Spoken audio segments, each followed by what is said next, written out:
Hi there, I'm Angela Brown, and this is Ask a House Cleaner. This is a show where you get to ask a house cleaning question, and I get to help you find an answer. Now, today's question comes from a house cleaner who has been working for a maid service, and for whatever reason, she's decided she's not happy there, and she wants to spin out on her own and create her own house cleaning company. And her question is, should I tell my current employer what I'm doing? Or should I just kind of quit and go do it and hope they don't find out? Ooh, I love this question because it's a very controversial subject. And it is true that in the house cleaning business, there are a lot of house cleaners who will hire on to a company just to get training and to learn how to run a business with the intention of spinning out on their own and starting their own house cleaning companies. This should not come as a surprise to anyone. So the fact that this house cleaner is thinking in advance about how the employer might take it is a really good sign. That's a good business sign that she's aware that it could cause problems. Now, having said that, it's probably going to cause problems. If someone has hired you and you are an employee, for you to quit your job and then compete with that particular employer, it's going to create some hard feelings. And so now you're walking on really thin ice, okay? You could bust and fall directly through into the cold water. So what you want to do right up front, and I've been in this scenario for 25 years. I've seen this happen time and time and time again. I've seen people that just left and quit and they didn't tell anybody and they hoped no one would find out. But then the employers do find out, and then there's weird tension and there's bad energy that goes on, and there are bad things that are said about each other. And now with the advent of social media, it can go viral and all these weird hate cat fights that happen. Not good. Not good, okay?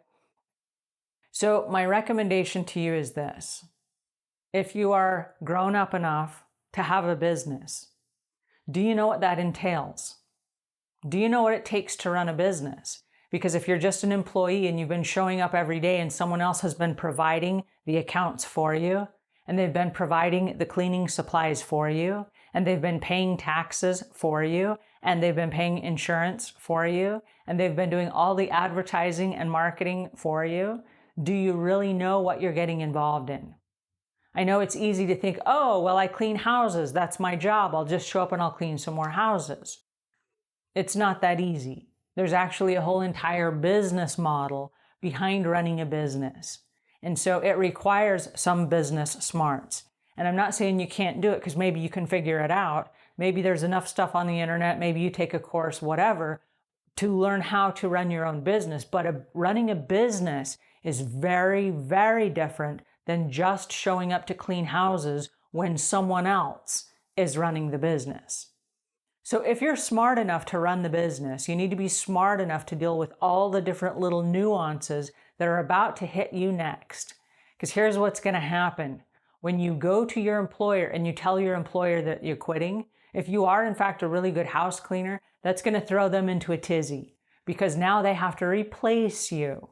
And as they have to replace you, they've got to go back to the customers and say, listen, we got to find somebody new.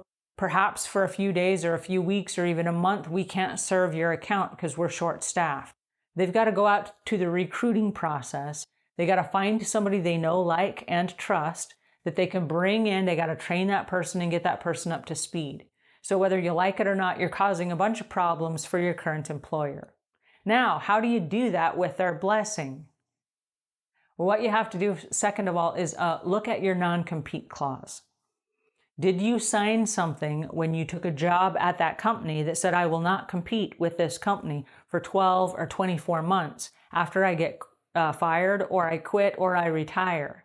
Because if you've signed a non-compete clause, the next thing is you want to make sure you honor that because you don't want to end up in small claims court for breaking a contract that you signed right as you're about to get started in a new business, right?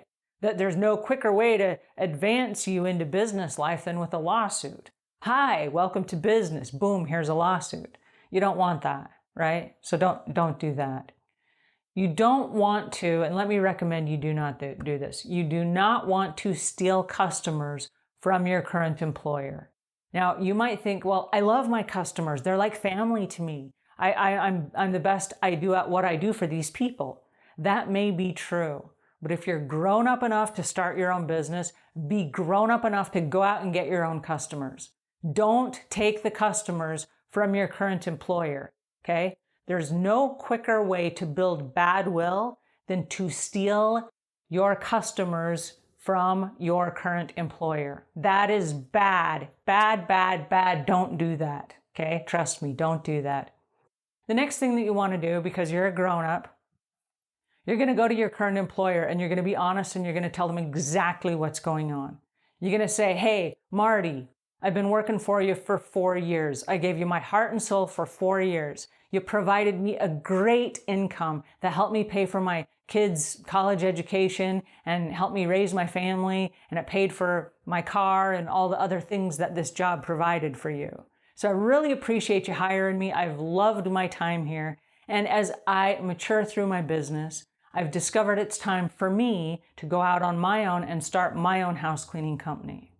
But I didn't want to go behind your back, and I didn't want you to find out through the grapevine. So I wanted to be mature enough just to come right to you, just say right to your face, I hate to leave, but because I'm entrepreneurial, because I have this spirit inside of me that's sending me on my way, I got to go do this.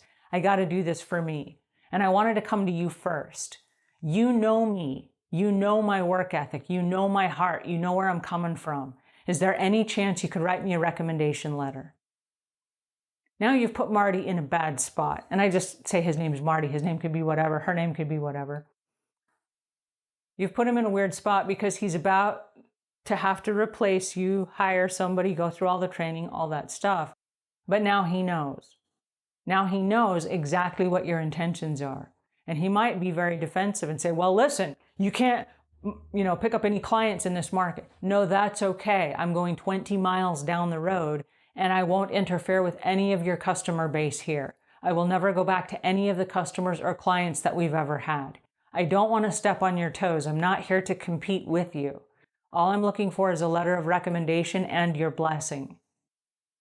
Okay, well, if you're not competing directly with him, he has nothing to lose, right? You're going to go anyway. Whether you go get a job as a waiter at a restaurant or whether you go start your own house cleaning company, it doesn't matter to him because you don't work for him anymore, right? The least he could do, or she could do, is to write you a letter of recommendation. All right, here's what just happened. You're leaving, going out on your own, and now as you're starting your own business, yeah, you have a lot of experience because you worked for another company, but guess what? Here's a letter of recommendation that came from the person I just left their company. Here's a recommendation letter they sent to me. Now, if you work in an adjacent area, let's say that you work the next zip code over, and this doesn't interfere with the territory of the current employer, if they have business that comes in that they don't serve, they could spin that business off to you, okay? So instead of creating this weird energy that's chaotic and I hope he doesn't find out, and I hope they're not mad and all these things, no, go with their blessing. Go with their blessing, and when they have too much business, they're going to send it to you. They're going to send you their overflow referrals. And you're going to stay in touch with them. I'd say every 3 months, pick up the phone, call them back. Say, hey, Marty, it's Angela. I just wanted to touch bases and see how things are going over there. Did you find a new replacement for me? How are things? I just wanted to check in and say, hi, I was thinking about you. How are the customers? Guess what? By following up with them, you stay in the front of their mind. Yeah, they're sad you left. Yeah, it was a huge inconvenience because I had to replace you. But in the event that you get out on your own and you decide for whatever reason that you're not a good business person and you can't find clients and you don't like paying your own taxes and you don't like paying for advertising and marketing and all the stuff that comes along with being a business owner, what if you pick up the phone and you call Marty back and it's 6 months down the road and you're flat on your butt broke and you're like, man, I need a job. You call him back and say, listen, Marty, I tried it on my own. Thank you so much for believing in me. I screwed up. I totally screwed up. I'm not a business owner. I'm just a house cleaner. Can I come back? If you left on good terms, they're going to go, yeah, come on back. The girl that we hired to replace you totally didn't work out. Yeah, she's MIA right now. She vanished. Please, please come on back. So now you've left that doorway open in the event that you ever have to come back through it. So if you're just starting out on your own and you have no idea what you're doing, that's fine. Don't beat yourself up over it. But don't beat yourself up by doing the wrong thing on the way out the door and stealing the employer's customers and trying to be sneaky and trying to not let them know. That is totally going to backfire on you. Do you realize that the house cleaning industry is a very small industry? It's a huge business, but it's a very small industry. Everybody knows everybody, and everybody talks. And now we have social media where talking is so much easier with a simple text. You can text everybody that you know. With the blast emails, you can blast everybody that you know. Yeah? So don't screw this up on the way out the door. If you have to go out on your own, go out with your current employer's blessing. And I tell you what, that is going to be the best for them and for you. All right, that's my tip for today. And until we meet again, leave the world a cleaner place than when you found it.